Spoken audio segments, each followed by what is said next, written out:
back in the day, we would all kind of get together. We'd get like one pay-per-view per house per year. And in that time, while we were all there, you never had to worry about that stuff, right? You never had to worry about, who wasn't going to come home. Everyone was there.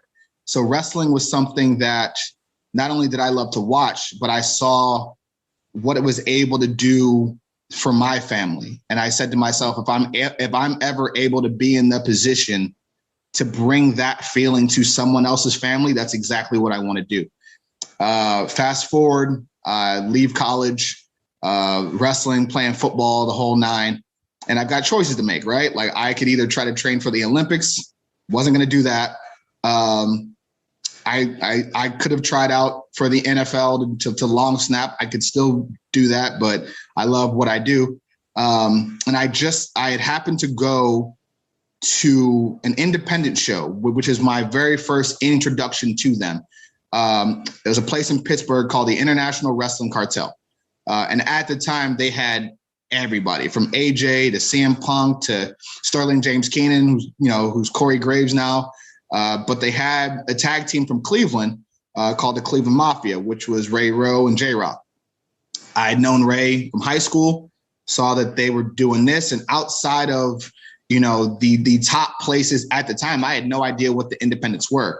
So met with them, talked to them. They explained it, started training with them. They took me around the country for the next 7-8 years or so. I made my name on the East Coast and the Midwest.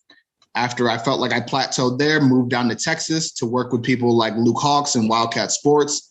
That's when I first got on the ROH radar, around 2015-ish. Started teaming did a few shows there, started teaming with Keith Lee like that next year. And then from then on, that's where I've been.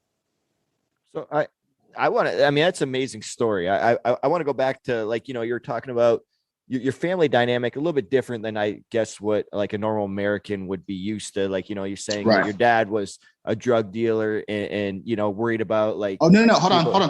Quick.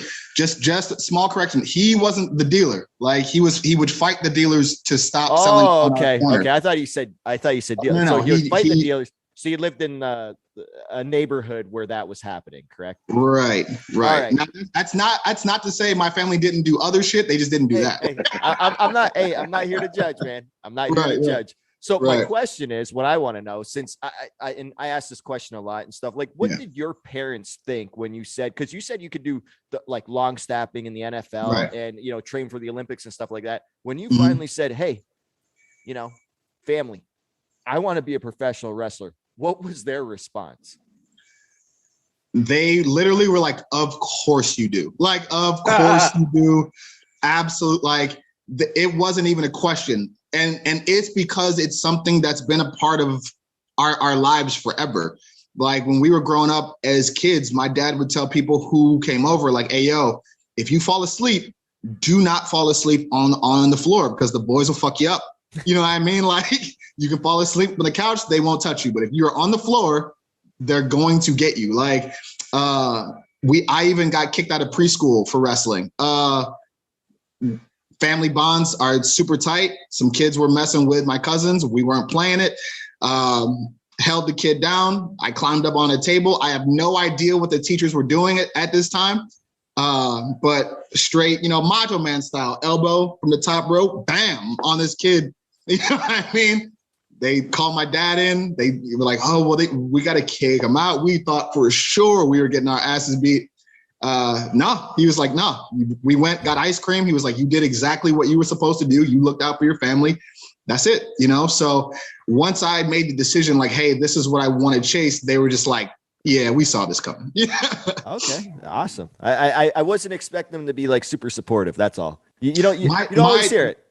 Yeah. My dad, when I first started, because we know how the grind for wrestling is, he didn't like that part because he was like, yo, you got to get your money. This is this. And I'm like, I'm trying, but this, he's like, nah, fuck that. Like, he's like, and to his credit, he's telling me stuff that I do now, but that's after some of the successes and you're able to sort of, use that leverage later on in your career. Right. Yep. But it's just like, Dad, I just started. I can't be telling these guys like, yo, I'm not coming if you don't, you know what I mean? Yeah. Like, yeah. It's like, it's just not how it works, but now that I'm in the position that I am, and things were starting to turn around when I first signed my ROH deal and things like that, now he's seeing everything come full circle. So now he's like, oh, okay, now I'm 100% all in. He was supportive from the gate, but wanted to he just wanted the best for me. You're a big guy. Yeah. Okay. But you move like a 200 pounder. Right. And the first guy that I think all of us ever really seen do that was maybe Bam Bam Bigelow, and maybe One Man Gang. So I was kind of thinking to myself, was that an inspiration for you, or who? And if not, who were those inspirations for you when you were watching wrestling that made you say, I want to go do this? Bam Bam was definitely one of them. I think when I saw Vader and Stan Hansen in Japan, I was like, all right, like I'm never going to have a six pack in my life, right? I'll never look like Petey, right? But I was like, I can hit people really hard, bro. Like, you know what I mean? So like here's these guys, they're just knocking the shit out of people and getting paid. Yeah, I can do that. You know what I mean? And me being, naturally as confrontational as I am, I was like, yeah, talk shit and punch people, right up my alley. Let's do that. You know what I mean? And so watching guys like that, watching the presence of guys like Taker, the way they move in the ring, watching Kevin Nash and just his overall just swagger and confidence, taking little bits of pieces from everybody like Bam Bam or One Man Gang. But it wasn't until I saw Ron Simmons beat Vader for the world title that I was like, okay, now not only do I see them, but I see me in that spot. Yeah. You know what I mean? And before that, and this is no disrespect to anybody else, who was doing their thing, I couldn't relate to a lot of the African-American talent back then. I didn't know anybody who was barking like a dog. I didn't know anybody. And I knew guys like Slick, but no one really fucked with guys like Slick because Slick was a hustler. You know what I mean? Like no one really was messing with guys like that. No one I knew had a parrot. You know what I mean? So like a lot of the characters just missed me. Wait, you're saying there was nobody on the streets of Cleveland that walked around in Pittsburgh? No, no. Oh. Listen, I was looking, and believe me when I tell you, I was looking, right? Well, let me just tell you something. That shit flies in the Castro here in San Francisco to this day. So we're all good. It's like, bruh, like I just didn't see it. And again, this is no disrespect to anybody, all legends in their own right, but it just wasn't something that clicked for me at the time. Right. But then I saw Ron and was like, yo, okay, there's no BS here. It's just a dude who's out there working his ass off to be the best. Dope. That I can do. And so seeing that kind of definitely sealed the deal for me as far as something that I could chase, and which is why, especially with me and my guys, we're so big on representation in the sport and not just having Black people on a roster, not just having them there to fill a quota, but giving them the opportunity to be successful, to have depth of character, to be able to do everything that our counterparts can do, to have interesting storylines, to be able to tell their story to their fans. And it doesn't matter what race those fans are, but you can have everybody from all walks of life care about us the same way they care about everybody else. All right. So this question may be a little bit leading and maybe a little bit presumptuous here. Yep. Talking about you growing up in the area you grew up in, I'm going to guess you had a lot of rough around the edges friends, right? And when you finally Right. in wrestling, or when you were going through your career, did you ever invite these guys out to one of your matches and like look at their faces blown away of like, what is he doing? What am I watching? Oh, of course. There's a lot of stories that I can't tell where a lot of my friends, there's a lot of people who probably could have definitely got beaten up or hurt that have no idea that it was about to happen because me and some other guys stopped it. You know what I mean? Like, because we like the crews that we rolled with, they're nice dudes, but they're not nice dudes. You know what I'm saying? So like, there's definitely a lot of people, and even to this day, I'll get calls when people cut promos and they're like, "Yo, who is that?" And I'm like, "It's fine. It's fine. It's all good." Like, "You sure?" And I'm like, "Yes." So yeah, there's a lot of people that come to the shows that just show that support because they've known me my whole life. Right. But that's why I push the way I do.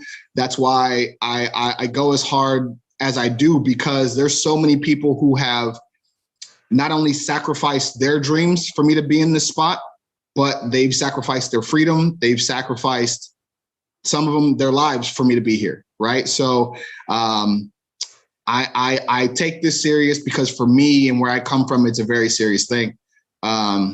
And I just want to be able to have all of that belief pay off. You know, I never asked this question, but I'm kind of wondering now, just because, you know, your life was, I feel like, so dynamic and so different than most, like upbringing and going into wrestling and stuff. It's not like anything that I usually hear, but let's pretend for a second, hypothetically speaking, we'll play the hypothetical game, that wrestling didn't work out for you for whatever reason. It wasn't a path or whatever. What would you see yourself doing other than wrestling? Hopefully I would have gone the football route and done that. Had that not been the case, I could have very easily just been a statistic, or, you know what I mean, followed in some of my other family members' footsteps and probably made a lot more cash very, very quickly. You know what I mean? But with that comes its own set of problems. And that's also why, especially as you see us on TV, we don't glorify the negative aspects of hip hop culture or Black culture, right? Because it's not about the man you were, it's about the man you're trying to be. It's about the man you're trying to become. It's about what you're trying to strive for, right? Everybody, you know, wants to talk about Jay-Z and Marcy, but look at Jay-Z now. You know what I mean? I'm like, that's what you should be focusing on, not where he was at. Mm-hmm. Like, it's relatable to go, hey, well, we were both from here, dope. Now look at where he got to and ask how he got there. You know what I mean? Not how did he stay in Marcy. So, you know, I know that at any point in time, all of this could have gone left at any point, but it didn't. So that allows me to be able to believe that I'm doing the right thing and I'm on the right path, and just continue to do what we're doing because it's working. You know, I mean, if you don't mind me asking this question, it might be too personal, but you know, because, you know, your story is very relatable, you know, and I know for me, coming where I came from, I had to detach from a lot of the stories that I identified with. And what you were talking about with the Jay-Z thing, it's like, let's not look where this was, but look at him now, right? And obviously the man detached from a lot of these stories, and it sounds like you have as well.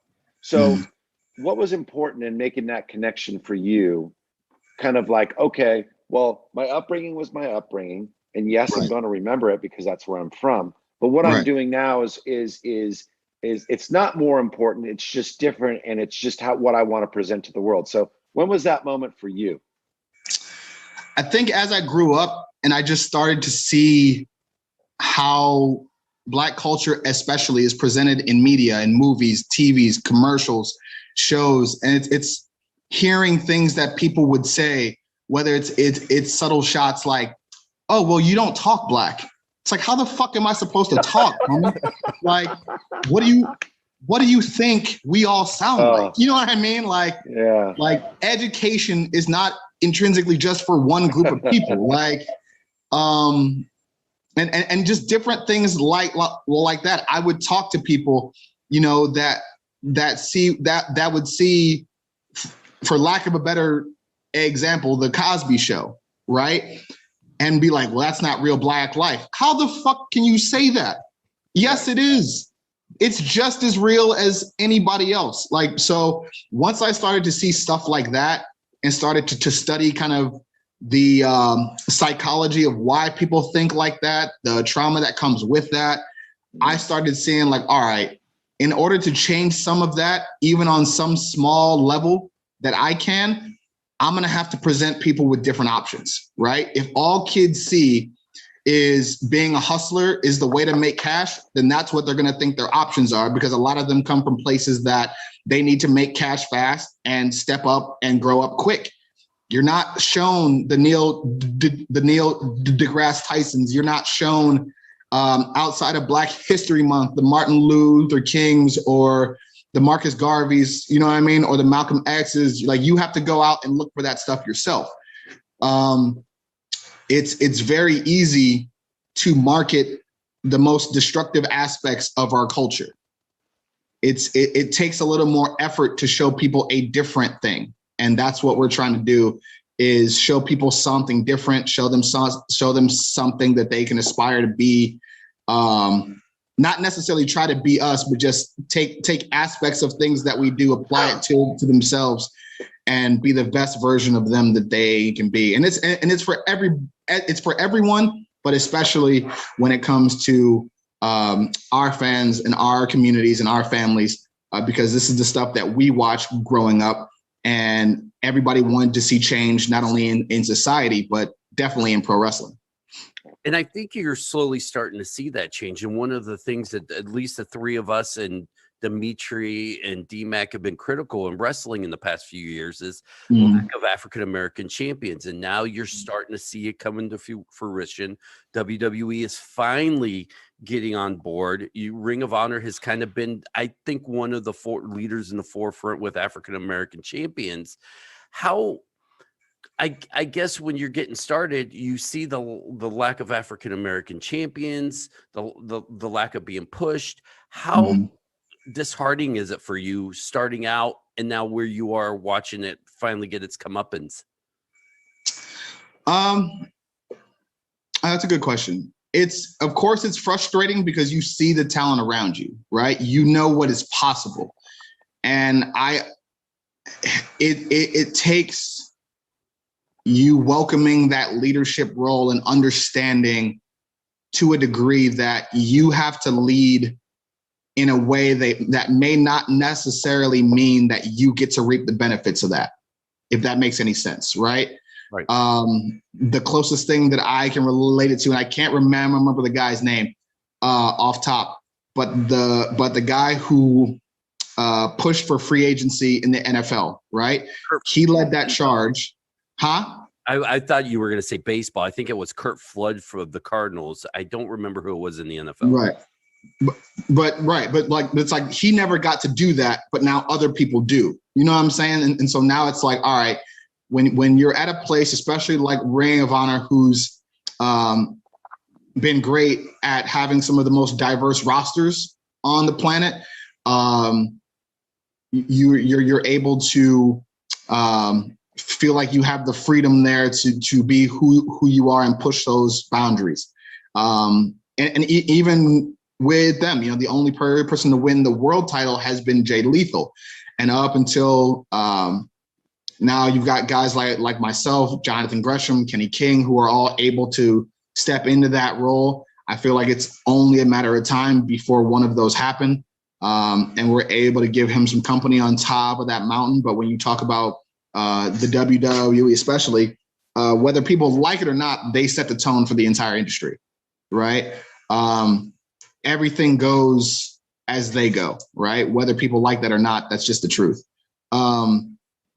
And so now you're looking at a situation where, like, in my lifetime now, we've seen 1, 2, 3, 4 Black champions, including The Rock. As far as being, and this is not to discredit anybody else's accomplishments, but we're talking WWE champion. We're talking the guy, right? From The Rock to Kofi to Lashley to now Big E, right? That's incredible. And I think for the first time ever in history, it was like back-to-back Black champions, right? So it was like, yo, we're witnessing history in present day. So to see that happen, to be able to understand and let the world know that, hey, we're not just the guys to trot out to, you know, scare your core audience. You know what I mean? Like, this year, just be afraid and like, no, we're entertaining. we're silly, we're nerdy, we're jokey. We can be serious when we want to.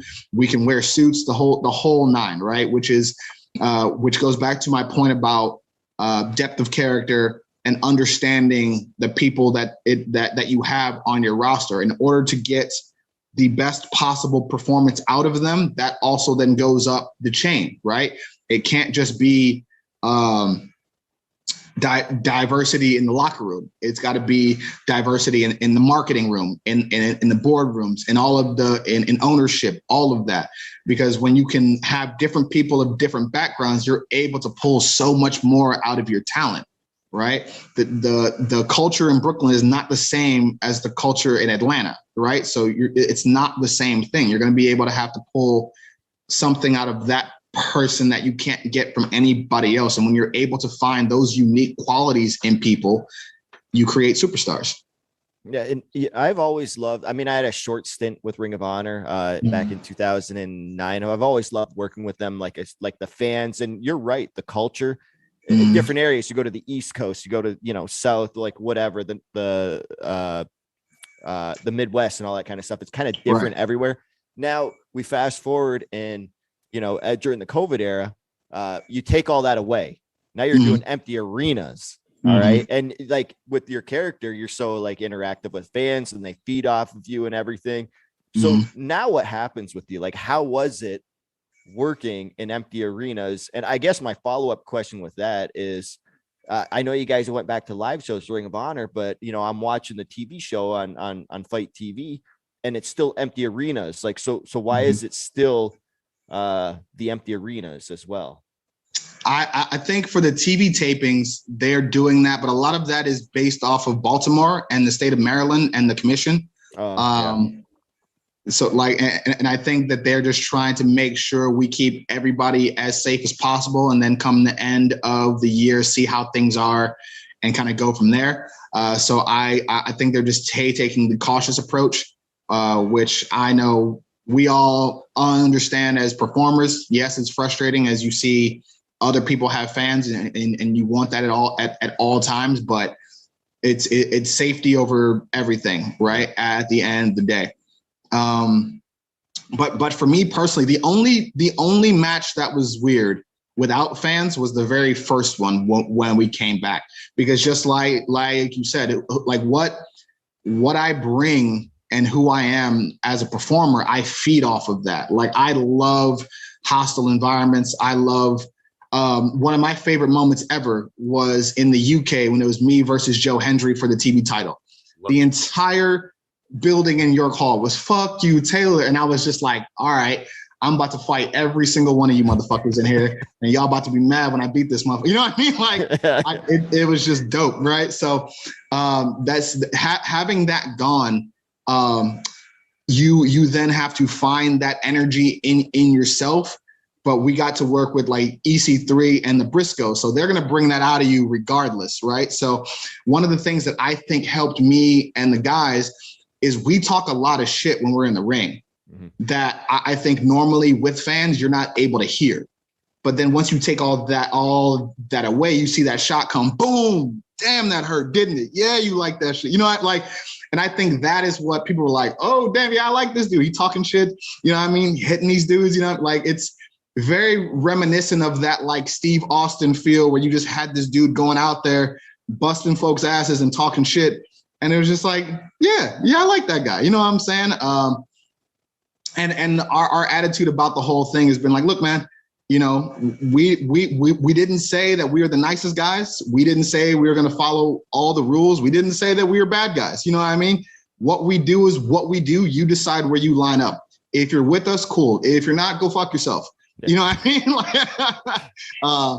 And I think that point too allows people to pick a side and just go, hey man, you're either all in. Well, pardon the pun. You're either all in or you're out. You know what I'm saying? So I think not having the crowd there allowed people to sort of focus in on the details of what we do, which has only made it better once the fans got back, because once they got back in Baltimore now and Philly, both times they were absolutely bonkers. And I think a lot of people, I know some people were happy. I know a lot of people weren't, because they were like, okay, well, yeah, they're buzzing on social media, but well, the crowd's not out there. Then they heard the crowd and were like, oh, yeah, okay, well, this is working. It's like, yeah, motherfucker. Well, one of the things I ask from time to time is about the creative freedom aspect that I'm seeing in a lot of these promotions like Ring of Honor and AEW and GCW. And, how important is it for you for character development, for, obviously mixing a part of your real personality to this TV personality, we'll just call it, right? Right. I mean, is it important? What's more important to you, do you think? Is it the creative freedom or is it the paycheck? For me, it's the creative freedom, and everybody's going to be different, right? There's this, and I saw it today, and for some reason, there's this notion that somehow if you don't go to WWE or you don't go to an AEW, that somehow you're less talented, right? Which is the furthest thing from the fucking truth, right? There are so many factors that go into the decision on where people wrestle, like relocation is one, money is one, ambition is one, creative freedom is one, environment is one, knowing who you are as a person, knowing what environment could be conducive to success or destruction for you mentally, right? You're just like, look, everybody wants to compete against the best, but it's like, look, I know if I go here, I'm going to be in a situation because I know me, that's going to cause me to be like, hey, yo, the fuck did you say? And I know immediately I'm going to have problems. You know what I mean? Not only will I have problems, but the people that vouch for me to get there, they'll have problems. And it's like, yo, I'm not about to do that. You know what I mean? But for me, the creative freedom to tell the stories that I want to tell, the way that I want to do it is it's everything. Because that's exactly what this is. For a long time, especially with Black fans, I feel like they're a demographic that's been overlooked for a very long time in professional wrestling. And right now, and over the years, they've had to live vicariously through other people's stories. And for me, for my guys, it was like, hey, yo, let's tell our stories for us and do it the way we know we want to do it and the way it can be done. And we've been able to do that. And the response has been incredible. So that lets me know, okay, people are responding to this, and not just Black fans from all walks of life, right? So there's something relatable to the struggle, to overcoming that, to finding your way, standing on your principles, and believing in that. And what we're able to do is showcase solidarity and unity in a way that isn't really shown on TV. We're able to challenge each other, but pick each other up, understand that you don't have to cut out the next man's knees to get ahead of him. You know what I mean? There's room at the top for everybody. There's enough food for everybody to eat. And so that's, to me, that is the most important thing, because I think when we talk about legacy, I could make money doing a lot of shit. You know what I mean? Like we all could, right?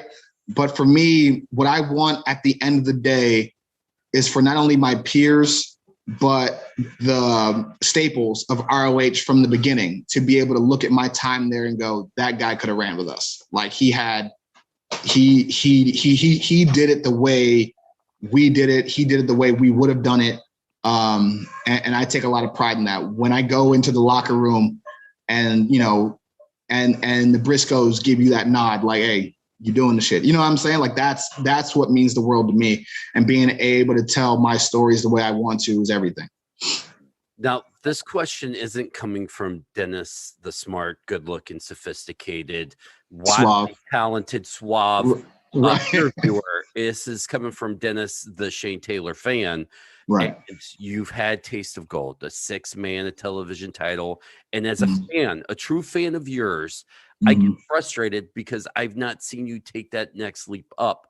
Now, in your mind, what does Shane Taylor have to do whether it's promos, in ring, whatever it is, for you to take that next step?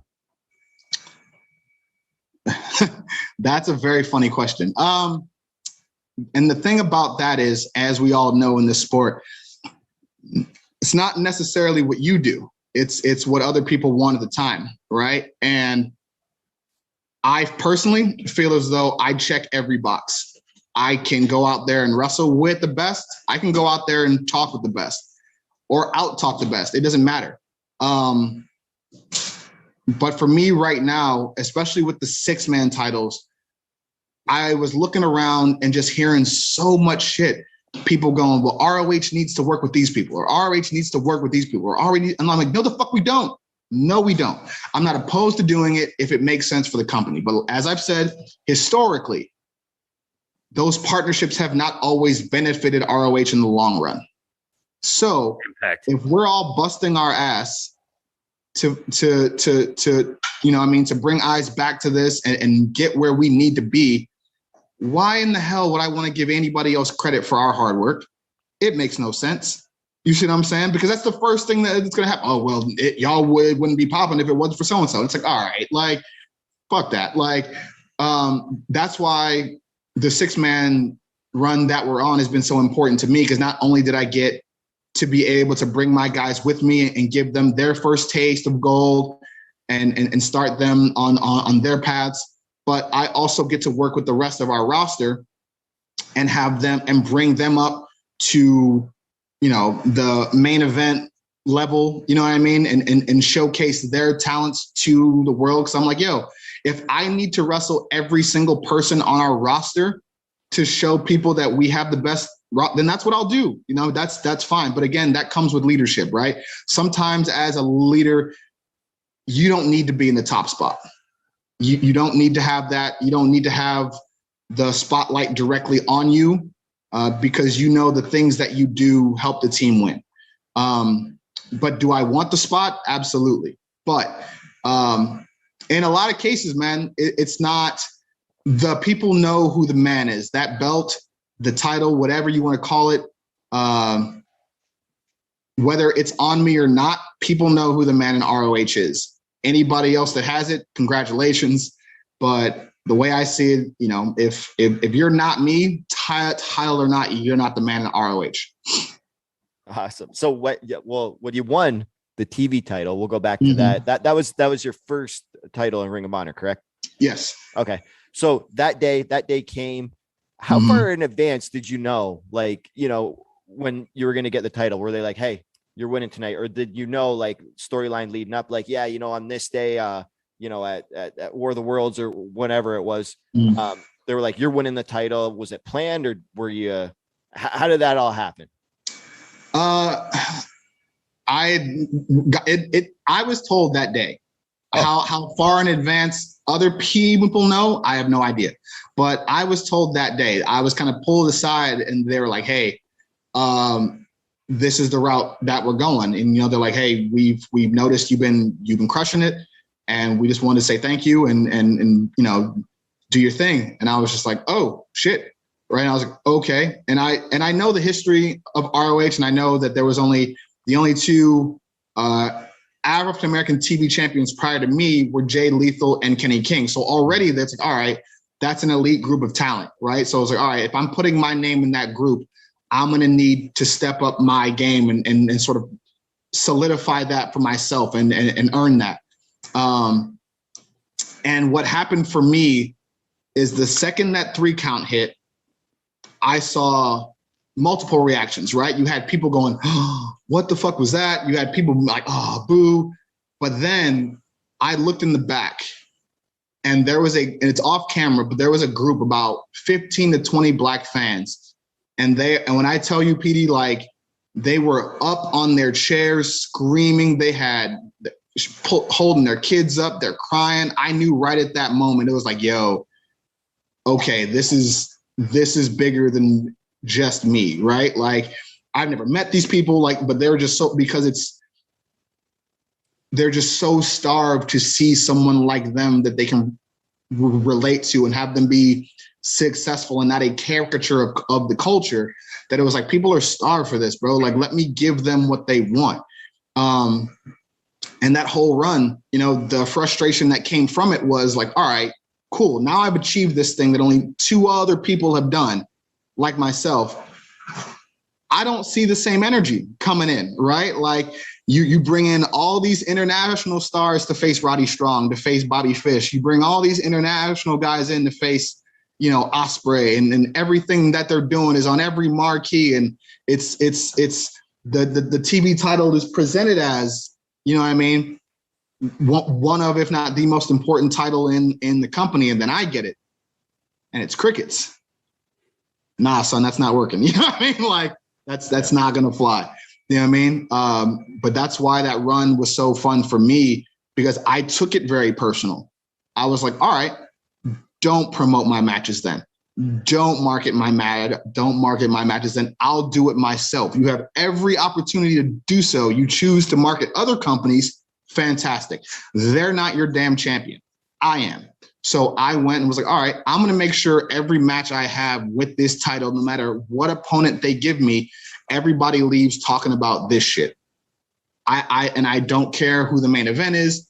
I don't care who has the world title. I don't care. The match that they will be talking about, the person that they will be talking about when they leave this building is going to be me. And that led to the creation of Shane Taylor Promotions. That led to everything that we're doing right now, is that belief in, okay, if you don't want to do it, I'll do it myself. Well, you know, we were talking about the PWI 500, and you made it to 138, which beats Petey. I was like 65 last year too. So how I won a title, defended it, and dropped 60 spots, I don't know. You got to look at it, because we were talking about, it's from June of the 1 year of the previous year up until June, and then they release it in September. So it's like it's a 12-month period, but it's not like a. You guys, the PWI 500 is a fucking work. You guys know this? Oh, we know this. We know this. It's just funny to talk shit. Yeah. Because there is not 480 wrestlers on this planet that you can name that are better than Petey Williams. There's fucking not. There's true. Not. That's true. That is true. That is true. I mean, I've seen the Canadian fucking Destroyer on TV more than the last fucking 2 weeks than I've seen in the last 10 fucking years. Listen, the guy who invented the fucking move that everybody is using now, and I'm guilty because I've done it too, so I can't lie. Like Cleveland Destroyer, man. It's awesome. Man, I love it. Like, so I was like, yo, fucking yeah, hell yeah. Like, but I was like, come on, bro. Like, like Petey could not wrestle for the next decade. You're still not going to find 480 like, you just can't, bro. Like, so it is what it is. But when people ask, they're like, well, hey, you were ranked this, and I was like, that's cool. Like, that's dope. There's not 137 wrestlers better than me. That there wasn't 64 better than me last time. It don't matter. Well, that wasn't really my question. It was more of an observation, but I definitely got a reaction, so I'm kind of stoked. I'm fucking jacked up, man. Let's go. Let's do this. But you know, I mean, you talked about all your trials and tribulations and getting to where you're at, and then getting this moment and actually doing something about it, which is completely and utterly admirable. You know, and it's respectful to who you are as a human being, and I really it makes me love you that much more. But my question is, like, you know, where do you see yourself in 10 years? I mean, do you want to just be a wrestler? Do you want to be behind the camera? I mean, now Petey's, you know, obviously, you know, in the back, and he's helping people with matches and these things, and he's used his talents and you know, these things that he's learned and helped pass it along like you are doing now too. But do you see yourself in the back or doing anything else besides being in ring? I think, as most of us do, like, we're gonna be doing this our entire lives in some capacity. I know I'm not gonna have a school because I'm a shitty coach. Not that I can't teach, but there's just, listen, you got to know your strengths and your weaknesses, bro. Like, fair enough. There's like, you don't have the patience, right? You don't have the patience. Right. Like, I know there's things that I do that I just naturally do after years of trial and error, but I don't think about how to explain that to somebody. right? So there's small things that I missed, and the details are everything. So that's why I know I'm like, I'd be a bad coach.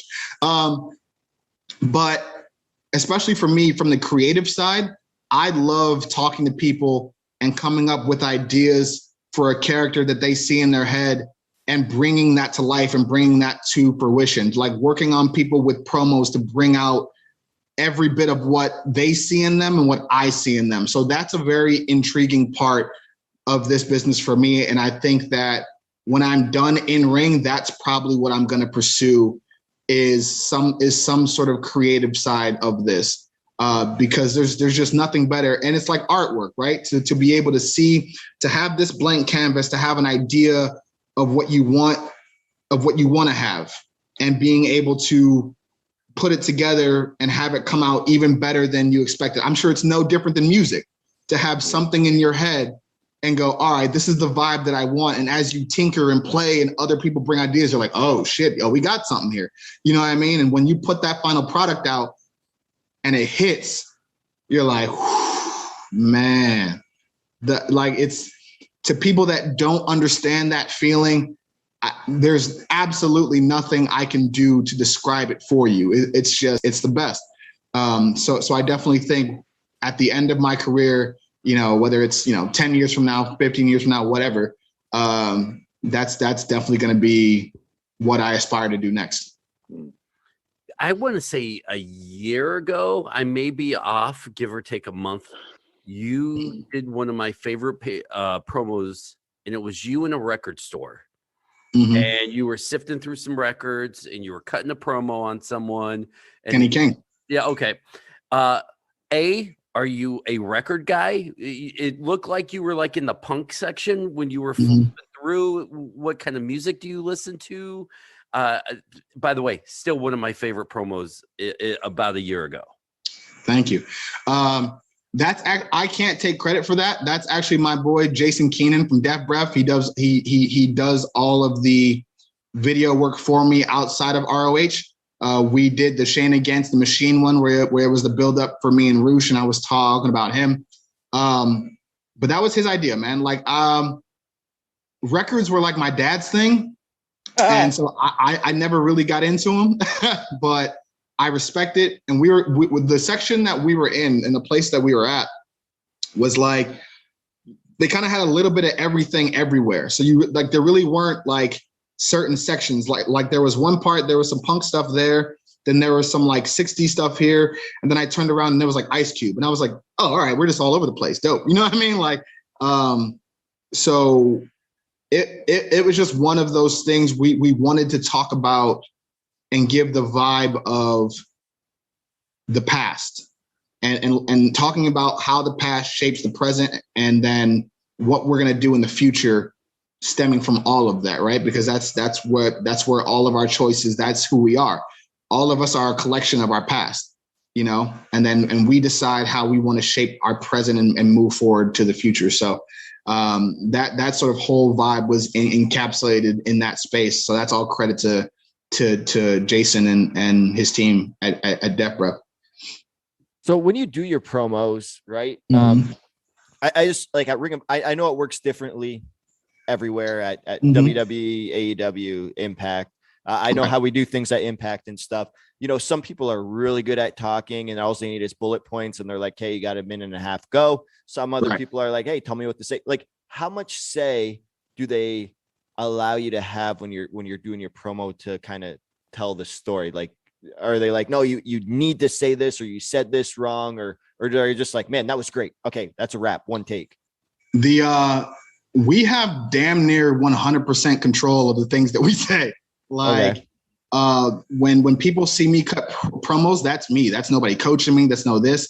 Of course, you want to hit like your date and times or venues or things like that for ticket reasons. But other than that, like and they'll tell you not to say certain things, like because we film sometimes out of order. Yeah. But like, well, don't say tonight because it's not airing tonight. It's going to be some other time. So like you avoid that stuff. But as far as the story aspect, they're just like, hey, this is your time, do it. And I'm lucky enough to be someone that once I get into the zone, which happens pretty easily, I'm just able to usually one take most of it and kind of just, rip it.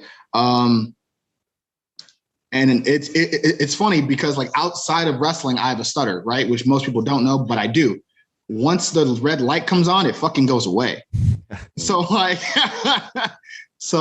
and me and Ray Rowe laugh about that all the time. He's like, he asked me the day, he's like, hey man, and I'm not trying to be like rude or anything. He's like, do you ever stutter during promos? I'm like, fucking never. He's like, I've never heard it. And I was like, it doesn't happen, bro. I don't know what part of my brain kicks on, but whatever part it is, it's like, nah, that's not happening today.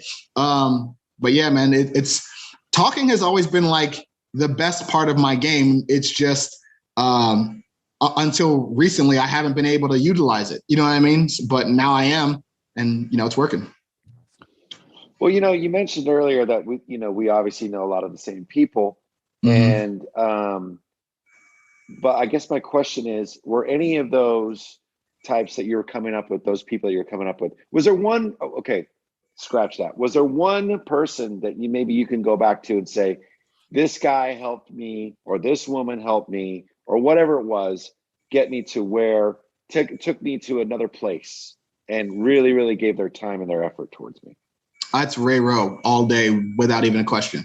If it wasn't for him, I'm probably not even wrestling. You know what I mean? So both of us growing up in Cleveland around the same time, once we started doing this, him training me, taking me on the road with him when he didn't have to, showing me other things and taking the time every single day when he didn't have to, guiding me, even though I can be hard-headed as fuck sometimes, you know what I mean? But that's like, he's my big brother for a reason, like, and he takes that very seriously, right? So he'll tell me, and this is just the type of person that I am, he understands that in order to motivate me, most of the time I need to be pissed off. And so he knows that comes with that, like, I'm going to be pissed off, but I'm going to get the shit done. You know what I mean? We can sort out the feelings later. You know what I mean? Like, so he's always been someone to be able to like push me like that. And it's appreciated because that's gotten me to where I'm at. Like he's that coach that, is all right. If I have to put a foot in your ass, I will, you know what I mean? And has no problem doing so. So like, he would even like, when he was in ROH, for example, right? They have like a 5-6 hour drive rule. Like if a venue is more than 5 or 6 hours away, they'll fly you. So when I was still trying to get in, they were going to fly into Nashville from Houston, which is like a 13, 14 hour drive, right? Maybe longer. And he would turn down the flights because he would rather drive with me to make sure I'm there to get a spot. Like that's the kind of dude he is. You see what I'm saying? So, and that's not something that everybody does, right? That's not something that all crews do. That's a very special thing. So when you talk about like an individual who's responsible for, just putting that time in, that's Ray all day. Yeah, not PD. PD will fly if it's a 20-minute or longer drive. Listen, man, at this point in my age, I don't blame him, bro. I don't blame him. I take a helicopter to the gym every day, man. Like, hey, as you should. I'm at the fucking point where I want a fucking Michael Jackson hologram to go play for me right now. You know what I mean? See?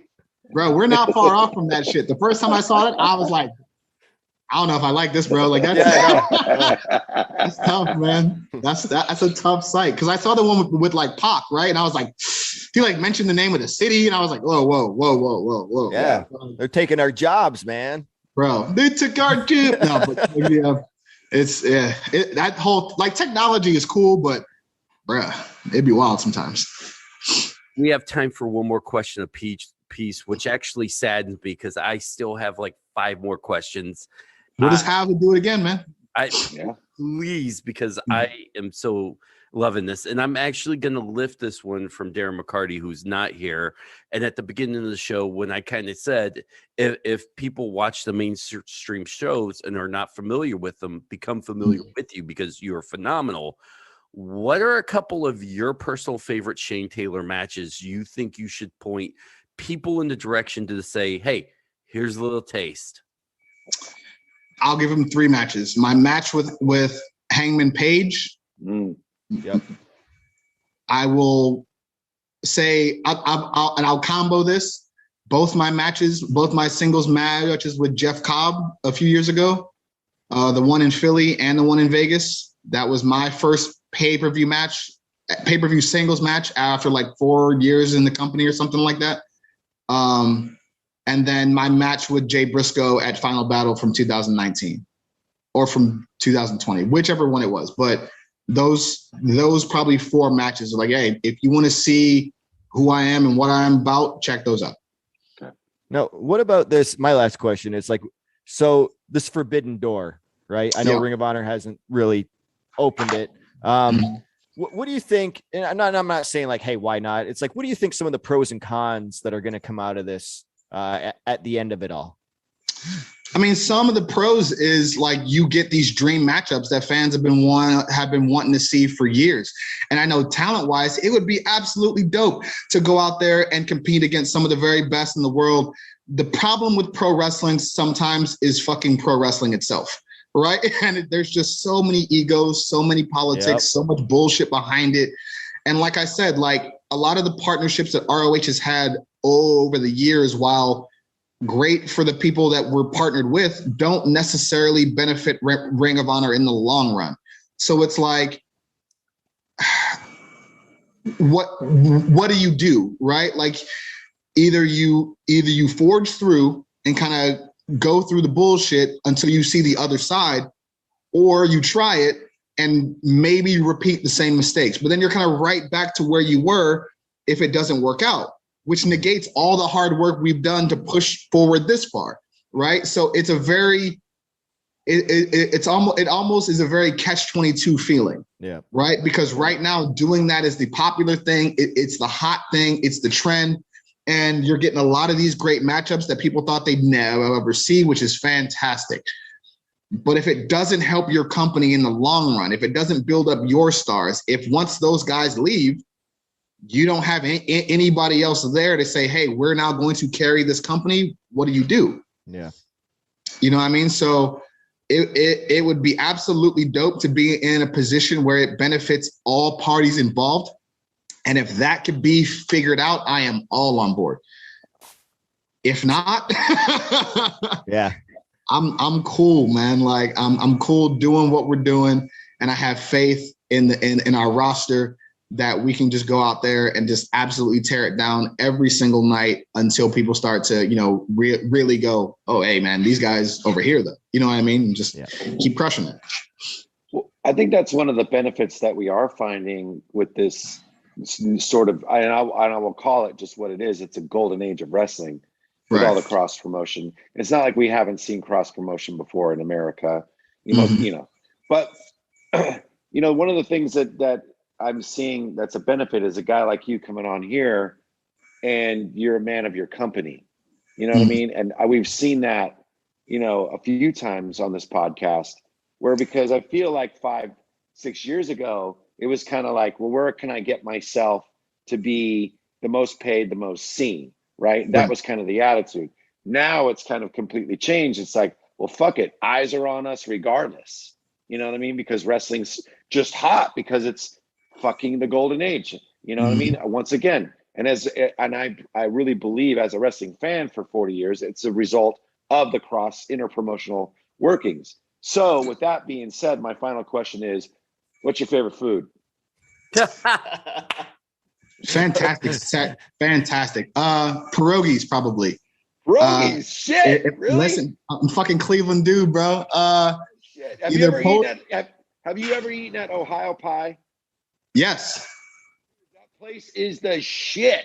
So it's so good. It's so good. I remember it's either pierogies or Polish boys, man. Like every other Sunday when I was growing up, we would go get my hair cut at my uncle's barbershop. And right around the way, there was a place that had like Polish boys. And if no one knows what that is, it's like this big, like kielbasa in a bun, and they put like coleslaw and French fries and this barbecue sauce on it. And it's a mess, but it's absolutely fucking great. And so like, obviously trying to train and be a wrestler, you can't eat that most of the time. But man, like if there was a way to like control genetics to where they helped me lose weight, that'd be fucking great. If I could just eat that all day. But yeah, man, those would be my favorites. And I think as far as like the company guy stuff goes, I think when I got into ROH, people saw it as a destination, right? Not necessarily a springboard. And I think somewhere along the line that got blurred, that got lost. And I think right now, the most important thing to me is making people understand, like, fuck that. We're not a springboard to anywhere. Yeah. This is the destination still. It has been, it will be, it will continue to be. If people decide to go to other places, great. But that doesn't mean that it lessens ROH any because they decided to go do other stuff, right? Like I sort of see it like basketball teams. Like, okay, just because you play for that team doesn't mean your other team is shitty. It's just, okay, you decided to go play for that team. Like the goal was still the NBA, right? The goal is still Ring of Honor. The goal is still to be the best wrestling on the planet and live up to the standards that the people before us set. So when I was inspired to come here, that was my goal, was to go, all right, carry that banner. And that's what I'm doing. I love you, man. That's all I can say. I've spent the last hour sitting here as a fan, just listening and hanging on the words. Sometimes guys talk, and I'm trying to think or direct a show in my head, and I lose track, and I'm like, oh, that's interesting. Right. I've just been. This has been one of my favorite, truly favorite interviews. Thank you, man. Where can people find you? What do you got going on? Oh man, at Shane216 Taylor. That's Taylor. That's Twitter. That's Instagram. Of course, all my guys will be on there as well. Follow them as well. All the links to merchandise, if you're in the merch buying mood, is in all the bios and the profiles. So feel free to check those out. And man, I can't thank y'all enough for having me. For people for supporting us, those that have taken the time to understand not only the message, but go on this ride with us. It's absolutely incredible. And I know the saying, like, we're just getting started is cliche, but I feel like we really just are starting to scratch the surface of what not only I'm doing, but of what STP can be and what we're going to do going forward. I truly feel as though we can be that next great faction that takes over the sport and do it in a way that gets to shine a light on a whole lot of people at one time. So we are looking forward to the opportunity and the challenge to do that. Shane fucking Taylor. If you don't know him, right. Go out and find him. This guy is amazing. One of my top 5 favorite interviews I've done. Yes, Lars. Well, the first place I'm going to look is a Polish restaurant. Goddamn right, boy. Treat yourself, my guy. Treat yourself. That's the best way to end it. Petey Williams, Lars Fredrickson. Guys, thank you for doing this interview with us.